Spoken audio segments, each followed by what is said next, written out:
had a set of spikes called a thagomizer that it would use to defend itself from predators. And the predator it had to worry about the most was Allosaurus. T-Rex isn't the only scary meat-eating dinosaur we have here at Jurassic Quest. Look yourself. Allosaurus was one of the larger predators around in the late Jurassic. T-Rex? Allosaurus had long arms for a theropod with big, hooked claws. These could help it grip onto its prey while it used its serrated teeth as its primary weapon.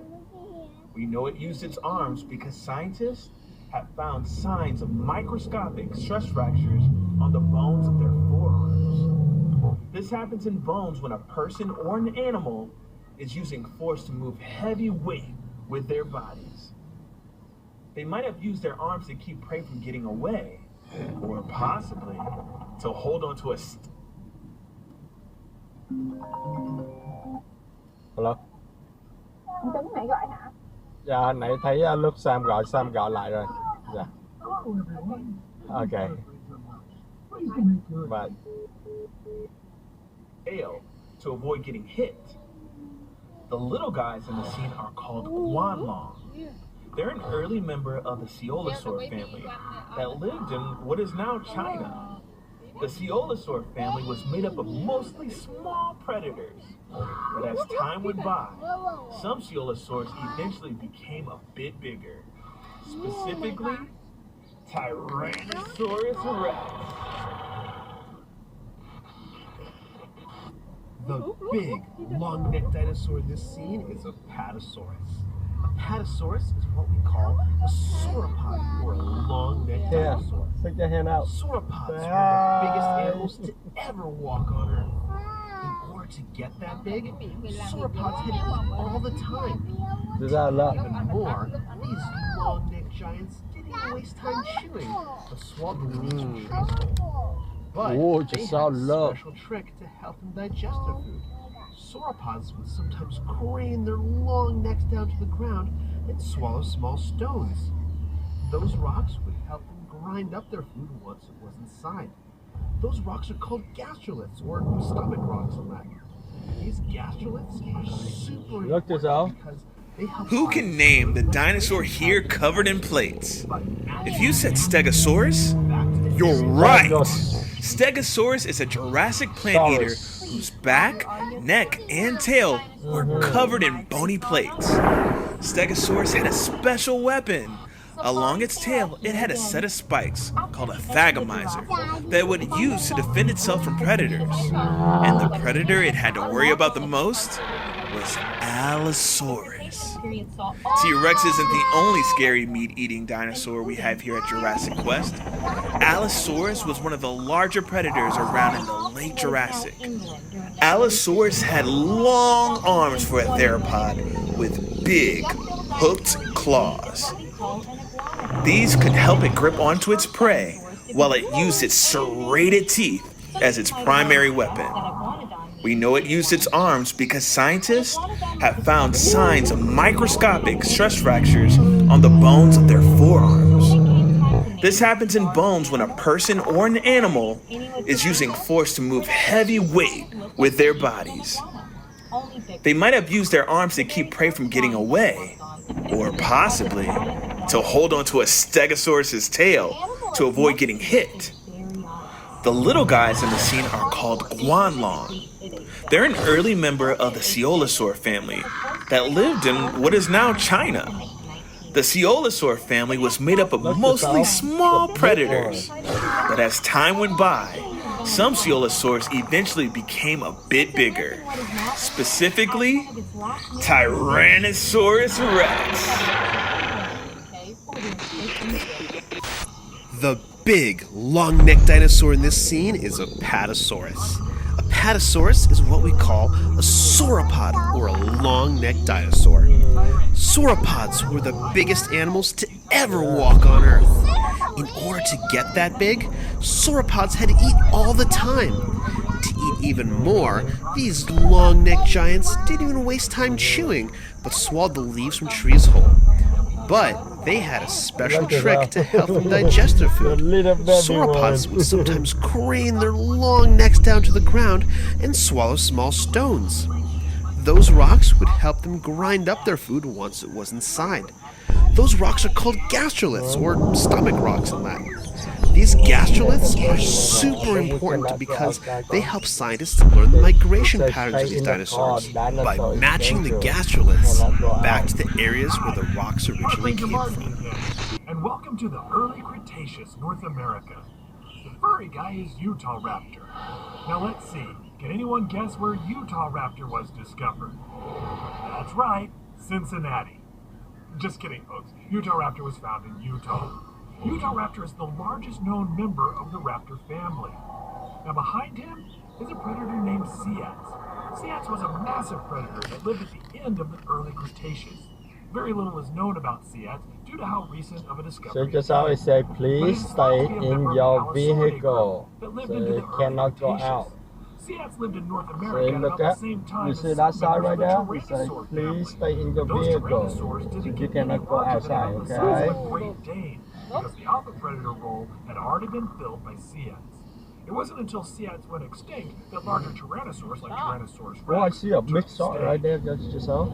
Also in this scene, you'll see Deinonychus, or Deinonychus if you prefer. The name means terrible claw because of the sickle-like claws on its toes. If you've ever seen a movie that had a dinosaur called Velociraptor, there's a good chance it was actually a Deinonychus. And the director just thought... Safari Sarah here again. After the end of the Jurassic, we find ourselves in the early Cretaceous period.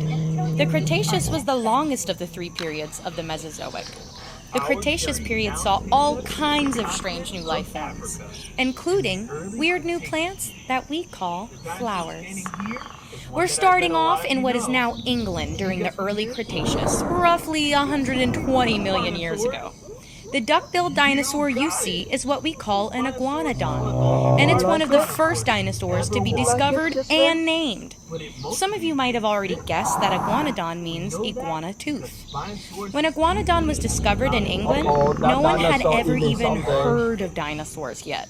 So when it came time to name this bizarre new animal, the only similarities anyone could think of were that its teeth kind of looked like the teeth of an iguana, only bigger. The very first drawings of iguanodon depicted it as a giant iguana-like creature. That one, the green one. The animal it's next to is Baryonyx. Baryonyx was a carnivore, and specifically, it ate fish. We know that it ate fish because when the first baryonyx skeleton was found in England in the 1980s, it had fossilized fish bones and fish scales inside of its belly, along with a few bones from a young iguanodon. Since it lived in what is now England, as one of its last meals was fish, this could be the earliest evidence of anyone in the UK ordering fish and chips. That little one is me. Our quest has now taken us from Europe to the continent of Asia, still in the early Cretaceous. The big dino you see here is Eutyrannus, the feathered tyrant. Eutyrannus is part of the Tyrannosauridae family. That means it's a relative of the T-Rex. Eutyrannus lived in the Liaoning province of China. What makes Eutyrannus special is that it is the largest dinosaur that we know of with feathers. We know that Eutyrannus had feathers because of where and when it lived. About 120 million years ago, a volcanic eruption blanketed much of the Liaoning province with hot ash, like what happened at Pompeii thousands of years ago. While that was devastating to the animals at that time, it's great for paleontologists because it preserved soft tissue, in some cases including feathers. Hi, it's Park Ranger Marty again, and welcome to the early Cretaceous, North America. The furry guy is Utah Raptor. Now let's see, can anyone guess where Utah Raptor was discovered? That's right, Cincinnati. Just kidding, folks. Utah Raptor was found in Utah. Utah Raptor is the largest known member of the raptor family. Now behind him is a predator named Ceyx. Ceyx was a massive predator that lived at the end of the early Cretaceous. Very little is known about Ceyx due to how recent of a discovery it is. But it is thought to be a member of the Allosauridae group that lived into the early Cretaceous. Seats lived in North America at about the same time as some members of the Tyrannosaur family. But those Tyrannosaurs didn't get any larger than about the size of a Great Dane because the alpha predator role had already been filled by Seats. It wasn't until Seats went extinct that larger Tyrannosaurs like Tyrannosaurus rex took the stage. Also in this scene, you'll see Deinonychus, or Deinonychus if you prefer. The name means terrible claw because of the sickle-like claws on its toes. If you've ever seen a movie that had a dinosaur called Velociraptor, there's a good chance it was actually a Deinonychus, and the director just thought that Velociraptor sounded cool. Water. I cannot back it that up. scary fish that you see that looks like a cross between a piranha and a tuna is Xiphactus. Yeah, be Xiphactus careful, was a okay? voracious predator that lives in the oceans all over the world. It could reach lengths of up to 20 feet long. If you have any other questions about these creatures or anything else you see on the tour, feel free to text Park Ranger Marty at 844-411. That's 844-346-6411. Also, while doing so, be sure to stay inside your vehicles for the duration of the tour.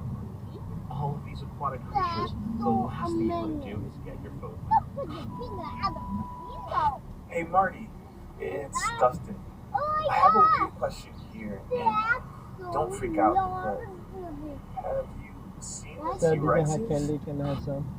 Well, they were in the enclosure an hour ago when I went in to feed them. Are they not still there? We have a tour headed that way right now. Okay, sorry, I hate to ask you this, but you didn't happen to turn off the invisible fence. That's okay. Don't be silly, Thank you, Dustin. Giselle. How else was I supposed to get in there? Marty, the fence only shocks dinosaurs that are chipped. You don't need to turn it off to walk in. Well, I guess I learn new things every day. This is serious, Marty. I need to call the security team right now to get those T-Rexes back before the tour gets to them. Or they get to the tour. I'm sorry, Dustin. I didn't mean to cause any trouble. You never do, Marty. You never do. Tricera, stop the audio tour until you reach the next scene. Welcome back to Asia in the late Cretaceous period. Here we have three kinds of dinosaurs from Mongolia, starting with Velociraptor. Despite what you may have seen in movies, Velociraptor is not 6 feet tall, but actually about 3 feet tall, 6 feet long, and about 20 to 30 pounds. Just think of an extra scary turkey. We also know that at least one Velociraptor attacked a Protoceratops, the next dinosaur in this scene. This is thanks to the fossil of a Velociraptor and Protoceratops found who died still locked in combat. The Protoceratops broke the Velociraptor's arm with its powerful beak, moments before they were both buried in sand. Our journey now takes us to the continent of Africa in the early Cretaceous period. The dinosaur standing here is one that I bet a lot of you know. Can you guess what it is? Did you say Spinosaurus? You got it! Spinosaurus is one of the largest carnivores to ever walk the earth. But it mostly ate fish. We know that because Spinosaurus's teeth have been found embedded in fossilized bones of a large fish, although they have also been found in the bones of other dinosaurs. Spinosaurus is a creature that was a mystery for a long time. Its fossils were discovered in 1912, but they were destroyed during World War II, when the museum they were in was hit during a bombing raid. It wasn't until the 1990s when Spinosaurus's fossils were rediscovered. In fact, we've learned more about the Spinosaurus in the last 20 years than we have in the last century. We now know that Spinosaurus was a massive predator that lived in and out of the water in marshy waterways of what we now know to be northern Africa, preying on fish the size of cars. Hey, Dustin, is this a secure line? Sure, I think. I just turned off the mic. Yeah, they definitely can't hear us now. What's up? I just noticed that the T-Rexes aren't in their areas. Do you know if they've been moved to another location? I haven't heard anything about moving them anywhere. They should both be there. I can check in with Nick and Marty to see if they know anything about this. That would be great. I'll organize a search. We need to find them soon, but we cannot get our guests worried. Let's keep this on the down low. Roger that. We're moving through time again, folks. Welcome to the late Cretaceous. The Spinosaurus we just saw spent a lot of time in and around water, and that's where we're going. Welcome to the Western Interior Seaway. That's a shallow sea that stretched from the Gulf of Mexico to the Arctic Ocean during the Cretaceous period. The Great Plains of what is now the United States and Canada used to be underwater. Lots of marine fossils are found in places like Kansas. The first creature here is the long-necked Elasmosaurus. It's a relative of the Plesiosaurus, but much bigger. Second is Archelon, the biggest sea turtle known to exist. It had a leathery shell called a carapace, and just like sea turtles today, it probably laid eggs on land. The huge, fearsome creature is Tylosaurus. A relative of Mosasaurus, its name means the knob lizard because of a bony protrusion on the end of its snout that might have been used to ram into its prey. Tylosaurus is a member of the Squamata family. That's the group of reptiles that includes lizards and snakes. They had forked tongues for tasting scents in the water. They even had a row of teeth in the back of their mouths for holding onto prey in the water. And that scary fish that you see that looks like a cross between a piranha and a tuna is Xiphactinus. Xiphactinus was a voracious predator that lived in the oceans all over the world. It could reach lengths of up to 20 feet long. If you have any other questions about these creatures or anything else you see on the tour, feel free to text Park Ranger Marty at 844-411. That's 844-346-6411. Also, while doing so, be sure to stay inside your vehicles for the duration of the tour. With all of these aquatic creatures, the last thing you want to do is get your phone wet. Hey Marty, it's Dustin. I have a weird question here, and don't freak out, but have you seen the T-Rexes? Well, they were in the enclosure an hour ago when I went in to feed them. Are they not still there? We have a tour headed that way right now. Okay, sorry, I hate to ask you this, but you didn't happen to turn off the invisible fence, did you? Don't be silly, Dustin. How else was I supposed to get in there? Marty, the fence only shocks dinosaurs that are chipped. You don't need to turn it off to walk in. Oh. Well, I guess I learn new things every day. This is serious, Marty. I need to call the security team right now to get those T-Rexes back before the tour gets to them. Or they get to the tour. I'm sorry, Dustin. I didn't mean to cause any trouble. Those small ones are scary. If our missing T-Rexes hear that sound coming from one of your cars, they might be following the track in the direction of their cage. So perhaps we should move on to the next stop. Yeah. It's a dinosaur. Quetzalcoatlus, the largest flying animal to ever take to the sky. It lived in what's now Texas because everything is bigger in Texas. It's named after the Quetzalcoatl, The one that is Aztec before. feather serpent deer. Dinosaur. It had a wingspan of 36 feet. That's the same as a small plane.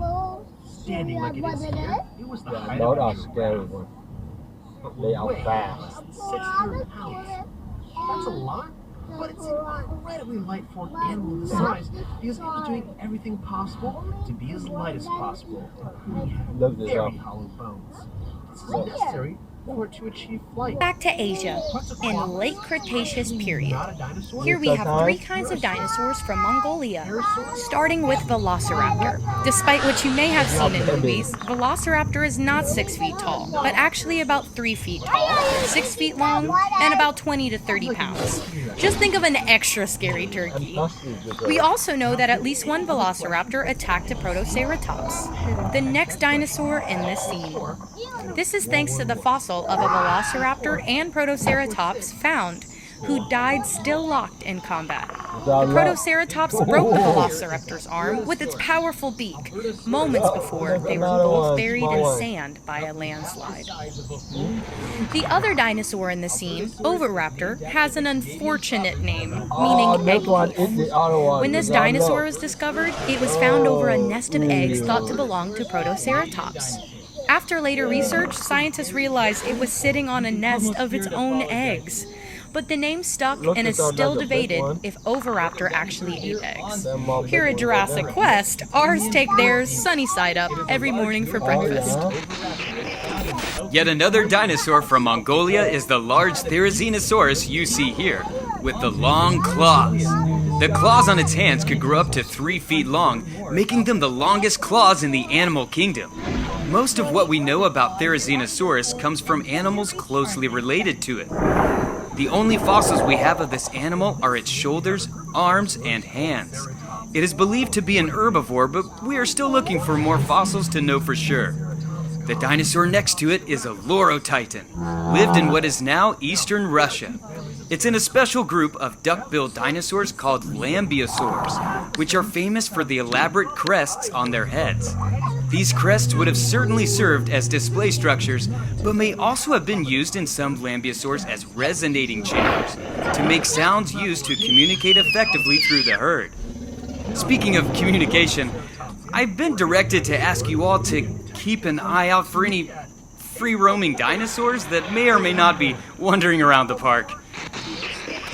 Hi, Park Ranger Marty here. Hope you're not mad at me about accidentally releasing the T-Rexes. Anyway, in this scene you see Xianchusaurus. Xianchusaurus is a tyrannosaur from China and is closely related to Alioramus from Mongolia. Both have awfully long, narrow noses for members of the tyrannosaur family. We're not sure what those noses may have been used for. Maybe to cut through water, making them faster, more accurate fishermen, or maybe they were specializing in smaller, faster prey, not needing the powerful bite of a T-Rex. Speaking of which, if you see one of them, please let one of our 4 security officers know. Now, scientists only described this dinosaur in 2014, so there are still a lot of unanswered questions about it. But I can tell you this much. In the United States, we do not typically refer to this dinosaur as Xianchusaurus. We typically just call it Pinocchio Rex. Now we travel to Argentina. The big animal you see in this scene is Giganotosaurus, arguably one of the largest meat-eating dinosaurs. Though it may look a lot like T-Rex, it's actually a much different animal. Unlike a T-Rex, it has 3 claws on each hand, a lighter bone structure, and teeth that were designed for slicing. Unlike a T-Rex's, which were meant for crushing through bones and ripping car tops open. Speaking of which, if you see one of our missing T-Rexes, please let one of our 3 security guards know where. And second largest in this scene is Carnotaurus, which means meat-eating bull because of peculiar horns on its head. It might have used its horns as a weapon against other predators. It's a very funny-looking dinosaur, not just because of the horns, but because of its tiny little arms. Carnotaurus has one of the smallest arms of any known dinosaur, even smaller than the T-Rex. The small dinosaur you see in this scene is Albersaurus, a small, fast predator that lived in Argentina during the late Cretaceous period. It is believed to have eaten insects. Ew. And that the large dome didn't grow until much later in life. You like it, Justin? It has implications for the next dinosaur in this scene. Draco Rex Hogwarts yet. And if that sounds like something from a Harry Potter book, that's because it's from a Harry Potter book. The name actually means Dragon King of Hogwarts. Because it's spelled a lot like the smell of a dragon. There's some who think that as this dinosaur aged, the shape of its skull changed. And that what we're really seeing here is a juvenile Pachycephalosaurus. But we won't know for sure until more Up there. fossils are found. More up there. I've Up got there. great news, everyone. Our brand new head of security, Lisa, has managed to locate one of the T-Rexes and lure it back to his area. That's great news because T-Rex is one of the most common favorite dinosaurs. So that means we can actually talk about the T-Rex the time as we can while we have one here.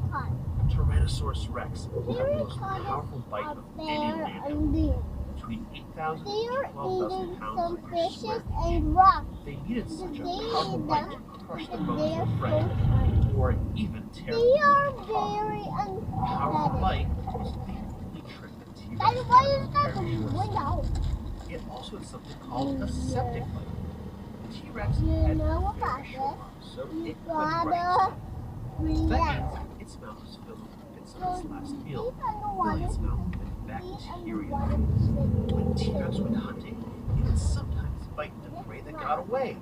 If that happened, some of the bacteria from T-Rex's mouth might infect the wound, causing the prey animal to get sick. T-Rex can use its terrific sense of smell to track. Welcome to the Duck-Bill Dynasty. The dinosaur with the long crest on the back of its head is called Parasaurolophus. Parasaurolophus is a hadrosaur, a family of dinosaurs sometimes called duck-billed dinosaurs because of the shape of their snouts. Other hadrosaurs include Iguanodon, Ouranosaurus, Alouratitan, and Edmontosaurus, among many others. Parasaurolophus is a cool dinosaur because it's one of the few dinosaurs where we know what they might have sounded like. Paleontologists discovered that by looking at the crest on its head.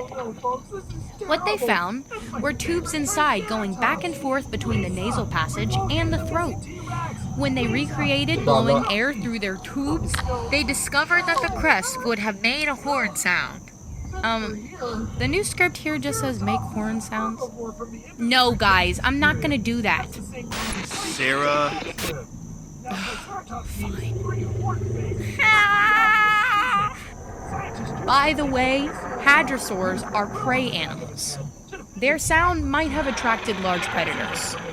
If our missing T-Rexes hear that sound coming from one of your cars, they might be following the tour back in the direction of their cage.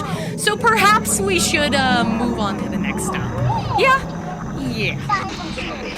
Quetzalcoatlus is the largest flying animal to ever take to the sky. It lived in what's now Texas because everything is bigger in Texas. It's named after the Quetzalcoatl, the Aztec feather serpent deity. It had a wingspan of 36 feet. That's the same as a small plane. Standing like it is here, it was the height of a giraffe, but would weigh less than 600 pounds. That's a lot, but it's incredibly light for an animal of this size because it was doing everything possible to be as light as possible, including having very hollow bones. This is necessary for it to achieve flight.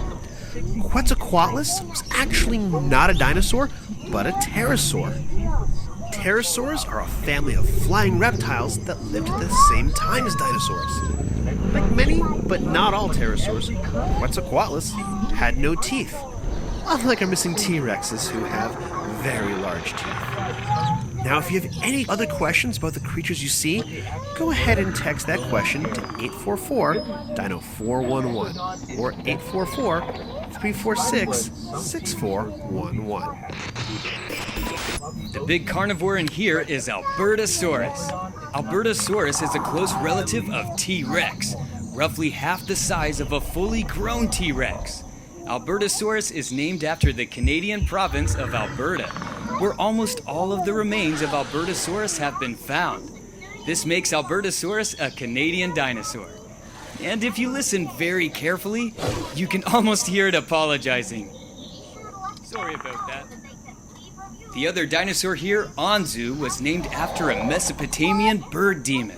It is a large North American oviraptorid found in the Hell Creek Formation of South Dakota and had a beak with no teeth. Anzu is relatively a new discovery, and scientists are still trying to learn more about this creature.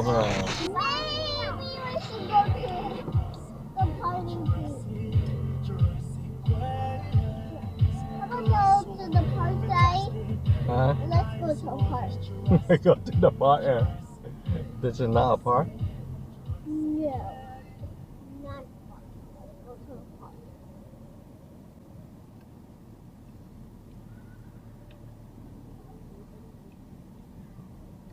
Let's go to the playground park day.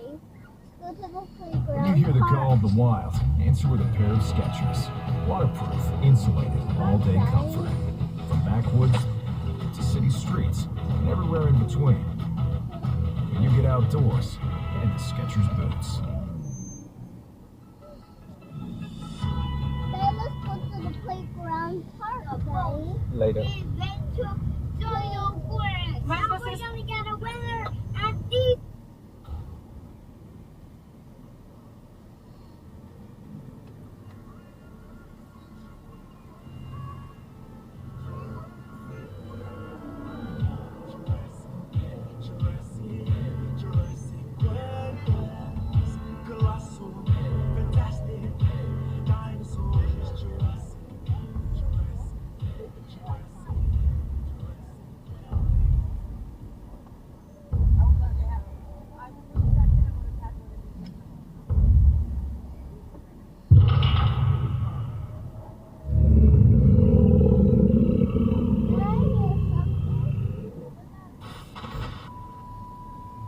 Hey there! Is this thing working? This is Dino Dustin. Here's one of your guides to Jurassic Quest Drive-Thru Safari. Before we can go in, we should go over a few rules. Please keep your hands, feet, heads, children, and other appendages inside your vehicles at all times. We know that there's a lot of incredible sights to take in, but please be very careful to pay full attention to the driving path, as well as the distance to the cars ahead. Please observe our 5-mile-per-hour speed limit. In this scene, we have a group of dinosaurs called ceratopsians, or horned-faced dinosaurs. The ones in this scene include Titanoceratops, Cosmoceratops, Styracosaurus, and Brachioceratops. Now, there are two families of ceratopsians, Chasmosaurines and Centrosaurines. Now, Chasmosaurines have two prominent eye horns above their eyes and a very large frill. Centrosaurines do not typically have prominent eye horns and tend to have smaller frills, but sometimes they have some rather ornate horns coming out of those frills. Now, if you'd like to learn more about ceratopsians or any dinosaur, you can text your questions to me at 844-DINO-411. That's 844-346-6411, and I'll be happy to help. This armored dinosaur is Ankylosaurus, also known as fused lizard. Ankylosaurus was armored from head to toe with bits of bones on their skin called osteoderms. They are known for having a bony club tail, which was used to swing back and forth as a weapon to deter predators. Scientists have even found a T-Rex fossil with a broken leg that was shattered at about the same height as an Ankylosaurus tail club. This suggests that Ankylosaurus could fight off a T-Rex and possibly even win. The animal here is a Pachycephalosaurus, meaning thick-headed lizard, named after its thick, domed skull. It is often depicted as being used to headbutt each other for dominance, but some scientists think it is more likely used for display, and that the large dome didn't grow until much later in life, which has implications for the next dinosaur in this scene, Dracorex hogwartsia. And if that sounds like something from a Harry Potter book, that's because it's from a Harry Potter book. The name actually means Dragon King of Hogwarts because its skull looked a lot like the skull of a dragon. There are some who think that as this dinosaur aged, the shape of its skull changed, and that what we're really seeing here is a juvenile Pachycephalosaurus. But we won't know for sure until more fossils are found. I've got great news, everyone. Our brand new head of security, Lisa, has managed to locate one of the T-Rexes and lure it back to its area. That's great news because T-Rex is one of the most common favorite dinosaurs. So that means we can actually talk about the T-Rex, the Tyrant Lizard King, while we have one of them here to look at. Tyrannosaurus Rex had the most powerful bite of any land animal, between 8,000 and 12,000 pounds per square inch. They needed such a powerful bite to crush the bones of their prey, or even tear through the roof of a car. The powerful bite wasn't the only trick that T-Rex had up its very short sleeve. It also had something called a septic bite. T-Rex had very short arms, so it couldn't brush its teeth. That means its mouth was filled with bits of its last meal, filling its mouth with bacteria. When T-Rex went hunting, it would sometimes bite into prey that got away. If that happened, some of the bacteria from T-Rex's mouth might infect the wound, causing the prey animal to get sick. T-Rex could use its terrific sense of smell to track that prey down. Let's get out of here before that other Rex picks up our scent. On to the next area, the Triceratops. Park Ranger Marty can tell you all about them. They're his favorite. An aquatic reptile is not a mammal, so it isn't related to dolphins at all. We can't forget about the small, long-necked animals swimming with it. That's an plesiosaur, another important part of this ecosystem. As a wise man once said, there's always a bigger fish. The big critter here is the magical Leopleurodon. Leopleurodon was a member of the Pliosaur, which is a kind of short-necked plesiosaur. It's important to point out that the animals you see here are not dinosaurs, but reptiles that lived in the ocean at the same time as the dinosaurs. Dinosaurs, for the most part, lived on land and had legs that went straight underneath their hips and not splayed out to the sides like lizards or crocodiles. Tricera, stop the audio tour until you reach the next scene. Hello, everyone. This is Park Ranger Marty. Pleased to make your acquaintance. Outside of your vehicle is where we keep our Dilophosaurus. Dilophosaurus was a predator from the very beginning of the Jurassic period, around 200 million years ago. Now, a lot of people have ideas of Dilophosaurus spitting poison or venom or acid, and a lot of the pictures and toys show just a look. That's a lot little one. And finally, here at my favorite dinosaur, the Triceratops. The cool thing about Triceratops... No! The last T-Rex is in with the Triceratops' pen, and he's eating the Triceratops! Oh no, folks, this is terrible! That's my favorite Triceratops! Lisa, we've located the missing T-Rex! Lisa, do you copy? Oh no, this is terrible! Well, since we're here, Triceratops is an herbivore from the end of the Cretaceous period. That's the same time and place that T-Rex lived. Now, Triceratops means three-horned face for pretty obvious reasons.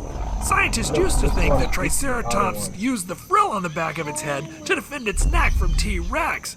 That seems like it would make a lot of sense, but there's actually evidence that when T-Rex did eat Triceratops, he would sometimes bite down on that frill and pull the Triceratops' head right off. That meant it was less of a shield and more of a pull tab on my favorite dinosaur. But that crest was still there for some reason. Most likely a display to attract mates or to scare away rival dinosaurs. Wait, I think that T-Rex is starting to notice your vehicle. Better make like a tree and bark out of here. Well, the good news is, at least we're not going to see anything scarier or with a bigger bite. And now for something scarier with an even bigger bite. Megalodon. Megalodon is the largest shark to ever swim the seas. It is believed to reach up to 60 feet in length, and had rows of hundreds of teeth. These teeth would sometimes fall out and be replaced with new teeth, similar to sharks today. Megalodon teeth have been found on every continent, including Antarctica. For centuries, these teeth were thought to be the petrified tongues of dragons and sea serpents. What they actually were was no less scary. The good news is that Megalodon is definitely extinct, despite what some TV shows and movies would have you think. While the ocean can be treacherous, Megalodon is not the danger in it. At least, not anymore.